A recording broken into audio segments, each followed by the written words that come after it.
sou da China, estudante de português na URGS. Aqui é um parque perto da praia de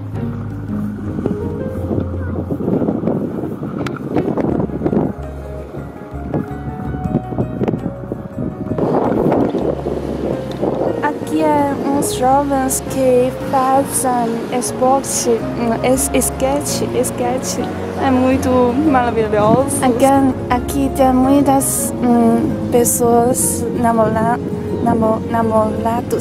namoradas e tem muitos amigos juntos aqui.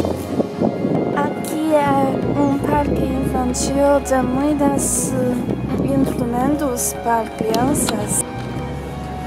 Agora eu vou ver o pôr do sol, mas tão cedo agora, mais ou menos 1.000 horas depois,